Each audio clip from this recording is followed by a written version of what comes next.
Ini WNA yang ribut tentang organ intim, ya, ikan asin jilid kedua ini. Sebenarnya dia datang ke sini visa apa? Visa pekerja, visa pelancong atau visa apa? Karena dia TikToker.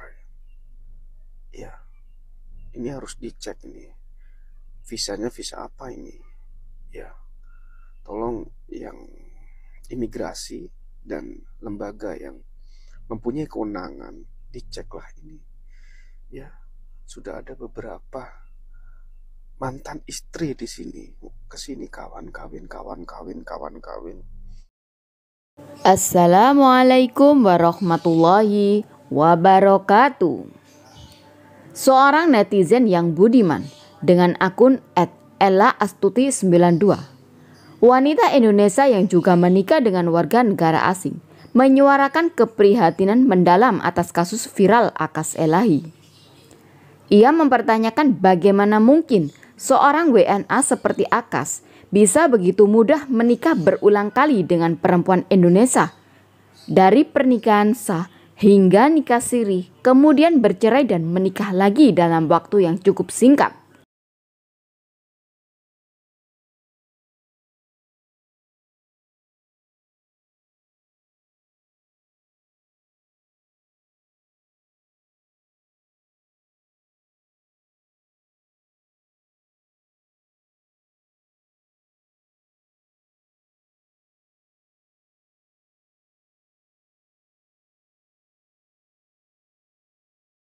Menurutnya, prosedur pernikahan lintas negara sejatinya sangatlah rumit dan memerlukan banyak sekali dokumen seperti SKCK, surat single, CNI, serta pengurusan visa yang ketat.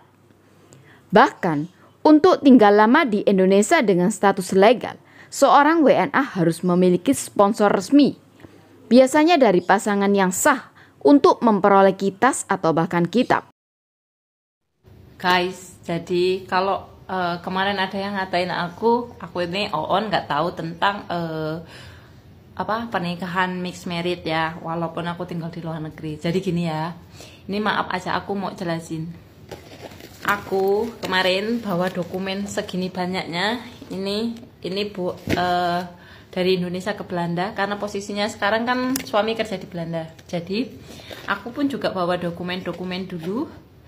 Ngurus dokumen-dokumen aku juga anakku dari Indonesia ke Belanda, nggak bisa masuk begitu aja ke luar negeri kalau kita tuh nggak bawa dokumen. Nah, karena ini aku mau menjelaskan tentang pernikahan mix luar negeri, berhubung suamiku itu kemarin dari Belarus, jadi aku pun juga mengurus dokumen-dokumen pernikahan di Indonesia. Nah, contohnya nih ya, kalau mau nikah sama WNI dan WNA ini mengurus surat single. Surat singlenya itu seperti ini, guys. Tak kasih tahu ya, Ustaz.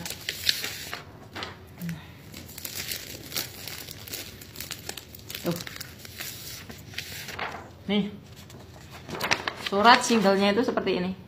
Ini surat singlenya. Ini bahasanya itu dari bahasa Rusia ditranslatekan ke bahasa Inggris seperti ini. Ini yang mengatakan bahwa suamiku itu single bujang ya. Dia mengatakan bahwa di sini single bujang dan dia ingin menikah di Indonesia. Itu harus pakai surat izin seperti ini. Ini harus ada cap embasinya Belarus yang ada di kedutaan di Indonesia, yang ada di Jakarta. Ini harus ada stempelnya ini. Ini pun harus ditranslate ke bahasa Inggris. Dari bahasa Inggris ditranslate ke bahasa Indonesia. Seperti ini. Dan ini pun harus diterjemahkan sama penterjemah yang sudah yang sudah tersumpah, ya kan? Nah, setelah itu harus ada cap stempel embasi atau kedutaan. Ini kalau kalian mau tahu, ini bayarnya kemarin waktu itu aku zamannya COVID ini 600.000. Selembar ini 600.000 ya. Dan itu bayangkan, itu 3 lembar, berarti udah 1 juta lebih ya kan, 1.800.000. Terus nanti dia pun juga bawa sertifikat akte kelahiran. Akte kelahiran pun itu juga diterjemahkan dari bahasa Belarus ke bahasa Inggris, kemudian ke bahasa Indonesia. Itu pun bayar, Bes. Bayarnya juga sama, 600.000 per lembar. Nah, ini adalah contoh akte kelahiran. Nih, akte kelahirannya. Ini 1 bundle, jadinya 3 lembar. Itu pun nanti ini akan jatuhnya seperti ini. Ini dari bahasa Rusia ditranslatekan ke bahasa Inggris, kemudian ke bahasa Indonesia. Lumayan kan, 1 bundle itu 3 lembar. Bayarnya juga 1.800.000. Dan itu prosesnya nggak cukup 1 hari 2 hari, itu minimal 1 minggu. Belum lagi untuk diterjemahannya itu bisa 1 minggu lebih lah, bisa hampir 2 minggu. Kemudian dia harus bawa paspor. Paspor itu minimal 6 bulan untuk masa expirednya. Kemudian untuk visa, kemarin kalau nggak salah dia pakai visa turis atau visa bisnis, aku lupa, karena dia masih pakai sponsor agensi. Nah, karena dia belum menikah sama aku, jadi aku nggak bisa pakai sponsornya dia, nggak bisa jadi sponsornya dia dong. Setelah kita ngurus semuanya, kita ternyata harus menunggu SKCK dari kepolisian Belarus. Dan itu kemarin aku nunggu sekitar 1 bulan kalau nggak salah, ya 1 bulan. Cuma aku lupa. Kemarin aku nggak fotokopi, jadi aku aslinya udah tak kasih semuanya ke embasi sama ke KUA. Aku nggak ada save untuk fotokopiannya, aku lupa kemarin. Itu tok. Kemudian harus ada surat penjamin. Surat penjamin ini adalah penjamin dari agensi yang jadi sponsor suami sebelum menikah sama aku. Ini surat perjanjiannya, surat penjaminnya seperti ini. Nanti dari agensi ini atas nama suamiku dilemparkan ke aku. Di situ. Ini kemarin bayar 1 lembarnya itu 500.000. Ya, aku ingat 500.000 bayarnya. Ini kemarin menghabiskan waktu sekitar 3 hari sampai 1 minggu. Ini kalau tidak salah ya, aku ingat. Terus kalau mau menikah, karena kemarin suamiku itu mualaf, jadi harus ada sertifikat mualaf. Ini sudah mualaf ya kemarin. Itu pun juga belum selesai sampai situ ya, Bes. Setelah itu harus melaporkan surat tanda pelaporan ke polisi nih. Harus ada fotonya suamiku. Nih. Ini nanti dari melaporkan ke Polres sama ke Polsek, ya kan? Bahwa aku akan menikah sama suamiku. Nanti dia tertulis di sini data-datanya dia, biodatanya dia. Dari negara mana, siapa dia, tanggal lahirnya kapan. Itu harus. Karena ini adalah prosesnya menikah dengan WNA, jadi runtutannya adalah dari embasi buat surat single, terus izin menikah di Indonesia sebagai sesuai dengan catatan yang persyaratan yang ada di CNI, menikah dengan Indonesia, menikah dengan WNA, mau nggak mau aku harus melakukannya itu, dan itu butuh prosesnya itu lama, Bes. Nggak cukup sehari 2 hari. Kemarin itu aku butuh waktu sekitar 1 bulanan. Karena suamiku sudah membawa surat singlenya dari Belarus ke Indonesia, sehingga dia cuma ngurus untuk terjemahannya sama untuk SKCK-nya itu 1 bulanan lebih. Aku kemarin prosesnya itu sekitar habis 2 bulan, karena aku mengurusnya dari Desember, selesai di Januari. Januari itu hanya untuk penterjemahan sama surat single dan lain-lainnya. Kalau untuk SKCK-nya 1 bulan, itu selesai sampai Februari.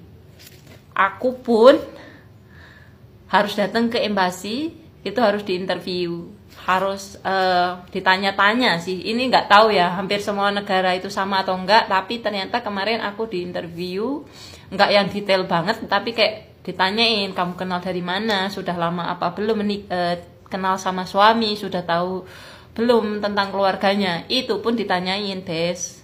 Nah, kalau menikah di luar negeri pun hampir sama prosesnya, hanya yang membedakan dia ngurusnya di negara si laki-laki.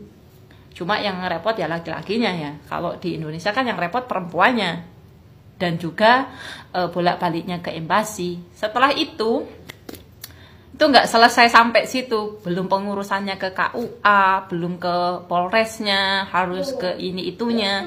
Setelah menikah kita juga harus melaporkan ke Kemenak sekaligus sama ke Disdukcapil untuk mendapatkan KK. Tapi untuk mendapatkannya ini semuanya ya kita harus clear untuk semua data-datanya, Bes. Nggak semudah itu untuk menikah dengan WNA, dan biayanya pun juga nggak murah. Kalau dibilang karena gimana ya, kalau dibilang gampang ya gampang-gampang susah, kalau mau dibilang susah yo susah-susah gampang.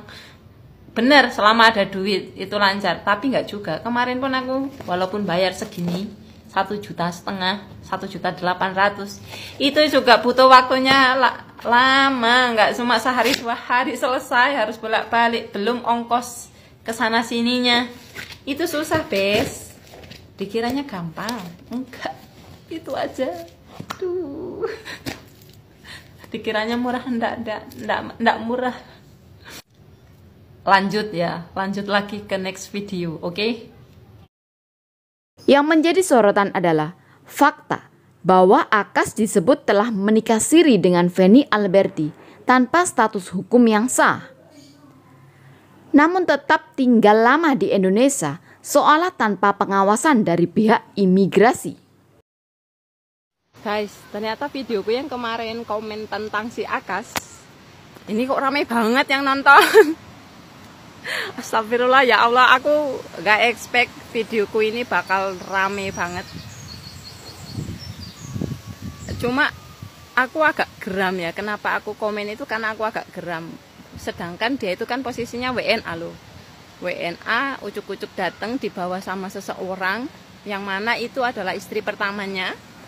Terus dia bisa mencari uang, dia jadi konten kreator, dia cari makan di Indonesia.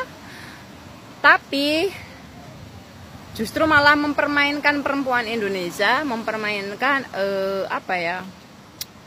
izin tinggal gitu. Terus sekarang ini kasusnya itu ternyata melebar kemana-mana, yang mana katanya dia pemalsuan data, pemalsuan dokumen, terus ternyata menikah dan cerai dengan istri pertama itu belum selesai, terus menikah siri dengan si Feni, ternyata punya anak, dan sekarang dia malah mengajukan isbat cerai, yang mana isbat cerai ini bisa digunakan untuk mengesahkan pernikahan dia juga, sekaligus biar dia ini dapat akte cerai yang sah. Setelah itu dia dapat hak asuh anaknya, karena kan pernikahannya jatuhnya jadinya sah ya. Terus sekarang dia sudah nikah lagi, entah itu kemarin katanya di Pakistan itu resmi, ya wallahu alam, aku nggak tahu. Cuma di sini aku mau komen, bukankah untuk menikah di luar negeri itu juga nggak segampang itu gitu loh. Ya mungkin dokumen-dokumen si Akas ini didukung atau dibantu sama keluarganya di Pakistan, jadi dia datang ucuk-ucuk ke Pakistan, udah langsung bisa menikah. Terus tapi yang istri baru ini, apakah dia juga membawa dokumen-dokumen resmi, dokumen-dokumen sah yang jadi persyaratan pernikahan WNI dan WNA untuk menikah di Pakistan? Nah ini yang jadi pertanyaan, karena kan kalau dilihat-lihat itu secara tidak langsung cepet banget dong dari kasus dia yang selingkuh, terus tiba-tiba cerai, terus tiba-tiba menikah. Dan itu yang mungkin banyak orang berpikir gitu loh, kok bisa gitu kan. Nah cuma setahu aku untuk menikah di luar negeri pun untuk WNI-nya sendiri itu nggak segampang omongan orang gitu loh. Terlebih ya tergantung dari peraturan dari negara masing-masing ya. Kalau sesuai dengan persyaratannya CNI, prosedurnya Indonesia, ya perempuan ini harus membawa dokumen N1, N2, N3, N4, terus nanti dia harus melaporkan ke kedutaan Indonesia yang ada di Jakarta, terus harus melaporkan pernikahannya ke KUA. Sebelum mereka itu menikah di Pakistan, mereka harus mendaftarkan pernikahannya bahwa mereka ini mau menikah di Pakistan. Nah, ini aku nggak tahu apakah istri baru ini melakukannya atau tidak, aku nggak tahu. Terus setelah semua dokumen-dokumen sah atau resmi ini dari Indonesia itu selesai, itu baru dia bisa membawa ke Pakistan gitu loh. Nah cuma untuk prosesnya ini kan nggak cukup sehari 2 hari, nggak cukup 1 minggu 2 minggu gitu. Pasti minimal itu 2 minggu 3 minggu baru selesai. Nah ya wallahu alam, aku nggak tahu kebenarannya seperti apa. Setelah mereka menikah di Pakistan, apakah mereka juga melaporkannya ke KBRI yang ada di Pakistan gitu loh. Karena setahu aku setelah menikah dengan WNA di negaranya, mereka harus melaporkan pernikahannya ke konsulat atau KBRI yang dari perwakilan Indonesia yang ada di negara si laki-laki ini. Nah, agar pernikahannya itu tercatat sah di antara 2 negara, Pakistan dan Indonesia, yang jelas ya. Dan itu pun juga agak ribet, karena sepengalaman aku ngurus-ngurus kemarin dan pengalaman dari teman aku yang menikah di luar negeri pun juga mereka bilang ribet banget gitu loh. Dan gak cukup sehari 2 hari ternyata untuk dokumennya, untuk penerjemahannya, untuk mencari konsulat-konsulatnya, ini itunya gitu loh. Itu panjang prosesnya. Nah cuma kan ternyata kayak kemarin mereka si adiknya Akas ini menikah, tiba-tiba mereka ikutan menikah dan nggak tahu itu sah atau enggaknya gitu. Terus tiba-tiba liburan kemana kayak itu. Is bener gitu loh, bener nggak sih? Nah ini yang jadi pertanyaan netizen kan. Terus setahu aku setelah mereka mendaftarkan itu yang ada di mendaftarkan KBRI yang ada di Pakistan, itu pun juga mereka setelah pulang mereka juga harus melaporkan ke kedutaan Pakistan dan kedutaan Indonesia yang ada di Jakarta. Nah yang jadi pertanyaannya adalah, walaupun itu mereka menikah di Pakistan, si Akas ini harus mempunyai surat single, karena itu sudah wajib, syarat wajib untuk menikah dengan perempuan Indonesia, surat single yang mengatakan bahwa dia itu tidak punya istri, single bujang atau single cerai atau single ditinggal meninggal. Nah ini itu udah syarat wajib. Terus dokumen-dokumen pendukung lainnya seperti terjemahannya, SKCK dan lain-lainnya itu banyak loh. Ngurusnya pun juga nggak cukup 1 hari 2 hari, 1 minggu 2 minggu prosesnya. Ini kalau aku omongin lagi secara gamblang, secara runtun, itu panjang banget ceritanya, guys. Aku nggak ngerti ya, kenapa sih orang-orang yang pendukungnya si Akas ini kok bisa-bisanya loh mendukung dia. Yo wallahu alam, entah kebenarannya seperti apa, aku yo nggak tahu yang benar yang mana, yang benar A atau yang V gitu loh. Ini yang belum bisa terjawab gitu loh. Sedangkan pengacaranya yang sana ternyata seperti itu. Nah ini yang jadi jelimet, nek wong Jawa ngomong ki jelimet rak karuan ngono. Blunder. Nah, ini aku cuma komen gitu aja ya. Aku nggak mau komen banyak-banyak.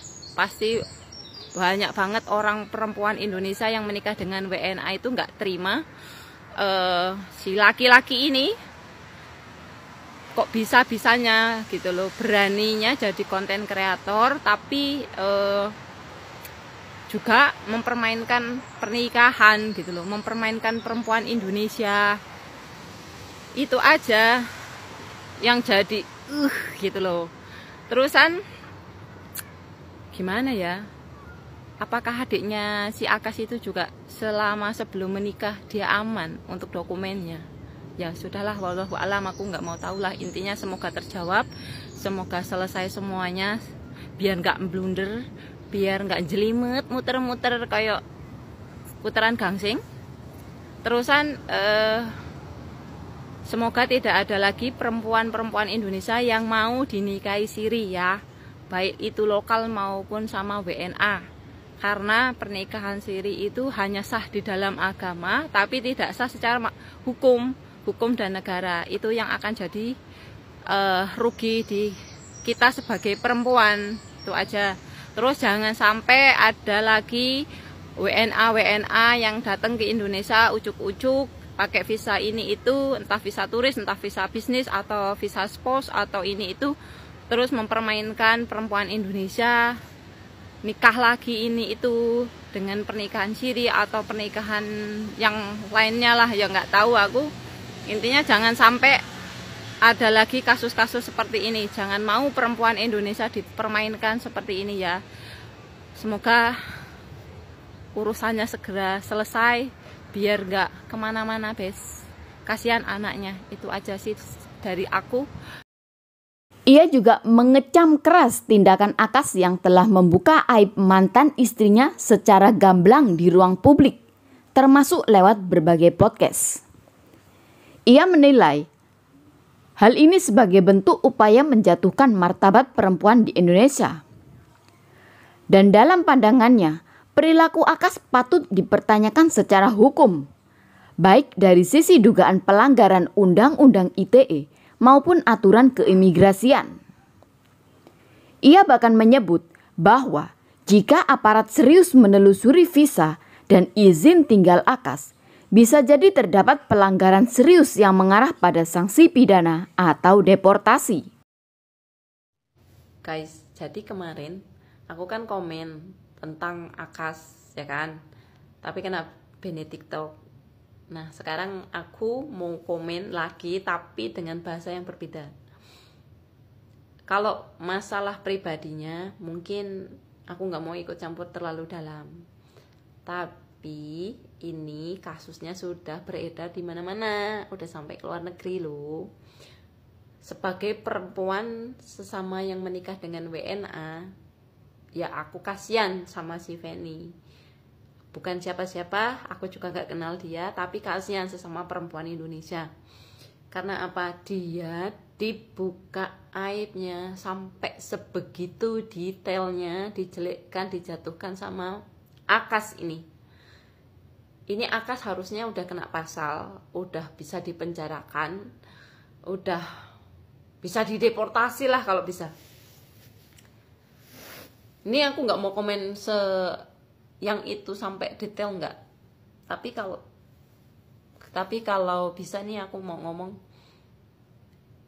ini Akas sudah kena pasal loh.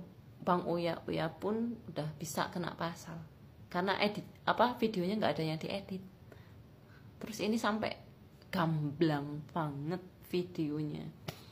Terus yang di Bang Densu itu dia udah lebih hati-hati tapi masih aja menjelekkan.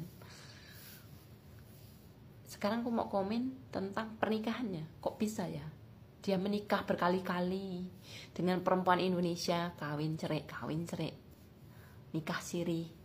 Kok bisa dapat sponsor, dapat visa? Visanya pakai visa apa, Bos? Setahu aku dulu ngurus visa, ngurus dokumen suamiku. Itu susahnya, Masya Allah. Harus bolak-balik sana sini, ke imigrasi, ke sana sini, ke polisi, ke embasi juga. Kok bisa? Ini enak banget nikah 3 kali kawin cerai bos. Kok bisa? Ini Ditjen Imigrasi nggak ada yang mau ngecek kah stay permitnya dia itu apa? Pakai visa apa? Visa bisnisnya apa? Company-nya apa? Siapa yang jadi sponsor? Karena setahu aku gitu, kalau mau pakai visa bisnis harus ada bisnisnya di Indonesia. Dan kalaupun ada bisnis di Indonesia, itu tidak bisa langsung direct dia sendiri sebagai kepala bisnisnya. Itu nggak bisa yang punya CV-nya. Harus ada sponsor orang Indonesia yang menjadi kepala CV-nya atau kepala PT-nya, ya kan? Harus ada company besarnya. Kalau nggak ada ya nggak bisa. Kecuali kalau dia punya duit banyak ya, sultan lah dalam artian. Walaupun sekalipun itu sultan, tetap aja harus ada orang Indonesia atau harus ada partnernya bisnis yang menjadi sponsornya. Nggak bisa dia itu nggak bisa jadi direct langsung dapat kepala bisnisnya, istilahnya yang punya bisnisnya itu nggak bisa. Kalau memang itu pakai visa bisnis, tapi kalau pakai visa couple, emang dia couple-nya yang mana? Istri pertamanya sah atau enggak? Itu yang istri pertama aja katanya udah cerai, ya kan? Sekarang udah nikah siri lagi sama si Mbak Feni ini. Si Feni ini kan nikah siri aja, bukan nikah sah. Nah kan kalau nikah siri nggak bisa jadi sponsor. Kok bisa dia bertahun-tahun tinggal di Indonesia? Pakai visa apa? Ini nggak ada yang mau ngecek, nggak ada yang mau menelusuri. Terus tiba-tiba sekarang dia udah nikah lagi sama istri barunya. Kok bisa seenak itu dalam waktu dekat? Dari mantan istri pertama, kedua, ketiga, ini kok jaraknya deket banget, nikah seenak itu. Perasaan kalau nikah sama WNA itu ribet. Loh, suamiku aja, aku ngurusin suamiku aja ribetnya setengah mati. Nggak cuma ribet juga, biayanya juga banyak. Kok bisa ini dia seenak-enak jidat dia nikah kawin cerai seperti itu, terus sekarang dia viral dengan seenak jidat dia podcast sana sini menjelekkan dan menjatuhkan mantan istrinya. Ini tolonglah please, buat pihak imigrasi tolong cek ke statusnya dia itu kemana, statusnya itu apa. Terus dia pakai kitas. Bukankah kalau kitas itu juga harus ada istri sah? Sponsornya kan memang harus istri sah. Kalau nggak ada istri sah ya nggak bisa dapet kitas. Dan dia harus stay beberapa lama di Indonesia. Dan kitas ini kan juga waktunya nggak lama. Masa expirednya itu cuma 1 tahun loh dalam pertama. Kitas pertama itu masa expirednya 1 tahun. Terus nanti diperpanjang lagi. Perpanjang lagi itu juga minimal kalau nggak salah 1 tahun atau nggak 2 tahun. Nanti baru beberapa tahun dia udah tinggal di Indonesia baru dia dapat kitab. Lah ini kan sedangkan dia aja nikahnya nikah siri, kok bisa loh dia stay lama di Indonesia pakai visa apa? Kalau kita kayaknya ya nggak mungkin orang dia nikahnya nikah siri, kan nggak bisa jadi sponsorshipnya buat kitas. Ini agak aneh. Ini yang jadi pertanyaan aku ya. Terus sekarang dia nikah lagi, katanya nikahnya di Pakistan, yang katanya ini segambleng. Kok bisa dalam waktu dekat 1-2 bulan dia udah nikah? Bukankah kalau ngurusin dokumen pernikahan itu ribet? Harus bolak-balik ke embasi, ke imigrasi, juga ke polisi, dan juga harus mendapatkan ini aku juga nggak tahu ya, karena setiap negara kan berbeda aturannya. Tapi kemarin bukankah harus ada SKCK ya, kepribadian baik, bahwa laki-laki ini tidak ada sangkut pautnya dengan maksudnya nggak pernah melakukan kriminal ataupun apa dari negaranya ya, berarti si Pakistan. Kalau suami aku kemarin begitu, harus dapat SKCK lah istilahnya. terus harus dapat CNI, harus ngurusin ini itu, visanya visa apa, paspornya, terus harus dapat surat single, harus translate ini itu. Nah, surat single ini kan berarti kalau dia bujang surat single, kalau dia cerai harus ada akte cerai, kalau istrinya meninggal harus ada akte meninggal. Lah ini istrinya kan yang pertama masih hidup, dia dapat akte cerai, nggak tahu akte cerainya ini asli atau palsu, sah atau enggak, aku nggak tahu. Tapi seenak jidat dia menikah, apalagi menikah sirih, itu kan nggak sah antara negara dan negara dan hukum. Ini nggak ada yang mau nyelidiki kah kasusnya ini? Ini aku curiga ini orang ini nih seenak jidat dia cari uang, cari makan di Indonesia, tapi nikahnya kawin cerai 3 kali loh, mempermainkan agama, mempermainkan pernikahan. Apalagi sekarang menjatuhkan mantan istrinya. Ini hati-hati loh sama laki-laki kayak gini nih, si istri barunya. Nggak tahu nanti besok kamu dijatuhkan seperti itu juga nggak, dijelekkan seperti itu juga nggak. Ini please lah, Ditjen Imigrasi tolong banget, minta tolong banget dicek status visanya dia itu apa. Jangan sampai ada korban lagi yang selanjutnya. Perempuan-perempuan Indonesia jangan mau dinikahi siri sama WNA, karena menikah dengan WNA itu ribet asli, banyak banget aturannya, banyak banget dokumennya, dan kalau bisa harus ada pranikah atau posno. Itu sebagai pegangan kita sebagai perempuan yang menikah dengan WNA. Pokoknya jangan sampai deh, jangan sampai kalian itu mau dinikahi siri, karena itu akan rugi di kita. Pertama itu rugi di kita, rugi di anak kita, gitu aja asli. Ini himbauan aja dari aku sebagai perempuan Indonesia yang menikah dengan WNA. Kalau bisa jangan mau dinikahi siri, hati-hati banget. Kalau mau ketemu sama WNA, kalau mau nikah sama WNA harus hati-hati banget. Diselidiki dulu, dipilah-pilih lagi. Oke? Itu aja. Ia menghimbau kepada perempuan Indonesia untuk tidak sembarangan menerima pinangan WNA, apalagi hanya melalui pernikahan siri, karena dapat merugikan secara hukum, sosial, dan juga emosional. Baginya, kasus Akas Elahi adalah contoh nyata bagaimana pernikahan bisa disalahgunakan sebagai celah legalitas oleh pihak asing. Dan sudah saatnya pihak imigrasi turun tangan menyelidiki kasus ini secara tuntas. Tolong dicek lah, ini pakai visa apa ini, ya bener nggak visanya, dicek ya, tolonglah.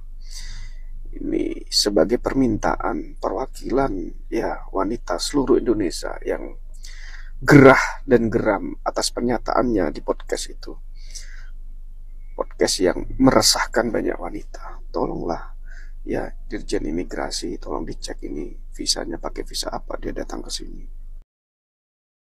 Lalu bagaimana menurut kalian semua? Perlukah seorang Akas Elahi untuk dideportasi?